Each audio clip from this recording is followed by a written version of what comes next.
Hello ಅಲ್ಲ ಮಚ್ಚ ಬಸ್ಸುಡಿಕೆ ಇದ್ಯಾ ಹೊಸ ನಂಬರು ಮಚ್ಚ ನಂದೆಲ್ಲ ಹೊಂಟಾಯ್ತು ಮಚ್ಚ. ಯಾಕ ಯಾರ ರೇಪ್ ಗಿಪ್ ಮಾಡ್ಬಿಟ್ರೇನಾ? ಇನ್ನ ಅಕ್ಕ ನಾನು ಹೇಳಿದ ಹಂಗಲ್ಲ ಪೌಡೆ. ಮತ್ತೆ ಏನಾಯ್ತು?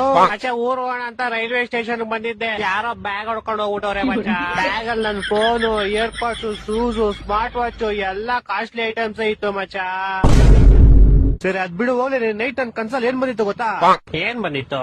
ನಾನ್ ನೀರಲ್ಲಿ ಮುಳುಗ್ತಾ ಇದ್ದೀನಿ, ಫುಲ್ಲು ಒದ್ದಾಡ್ ಮುಳುಗ್ತಾ ಇದ್ದೀನಿ. ಹಾ ಆಮೇಲೆ ಗಣೇಶನ್ ಕರಿತಾ ಇದೀನಿ, ಅಪ್ಪ ದೇವ್ರೇ ಗಣೇಶ ಬಾರಪ್ಪ ಕಾಪಾಡಪ್ಪ ಗಣೇಶ ಅಂತ. ಹಾ ಆಮೇಲೆ ಗಣೇಶ ಬರ್ತಾರೆ ಮಚ್ಚ. ಯಾ ಗಣೇಶ ನಿಮ್ ಮನೆ ಹತ್ರ ಪೆಟ್ಟಿ ಅಂಗಡಿ ಇಟ್ಕೊಳ್ಳೋಲ್ಲ ಅವ್ರ? ಏ ಪೌಡೆ, ಗಣೇಶ ಕಣೋ, ದೇವ್ರ ಗಣೇಶ. ದೇವ್ರ ಗಣೇಶ.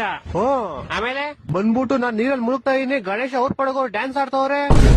ನಾನು ಅಪ್ಪ ದೇವ್ರೆ ಗಣೇಶ ನಾನು ಮುಳುಗ್ತಾ ಇದೀನಿ, ನೀನಪ್ಪ ಡ್ಯಾನ್ಸ್ ಆಡ್ತಿದ್ಯಾ ಅಂತ ಕೇಳಕ್ಕೆ ಗಣೇಶ ಏನನ್ಬೇಕು? ಗಣೇಶ ಹಬ್ಬದ ದಿವಸ ನನ್ನನ್ನು ಮುಳುಗಿಸ್ಬಿಟ್ಟು ನೀನ್ ಡ್ಯಾನ್ಸ್ ಆಡ್ತಿದ್ದೆ. ಅದಕ್ ನೀನೇನಂದೆ? ಅಷ್ಟೊತ್ತಲ್ಲಿ ನಮ್ಮಮ್ಮ ಬಂದು ಎಬ್ರಿಸ್ಬಿಟ್ರು.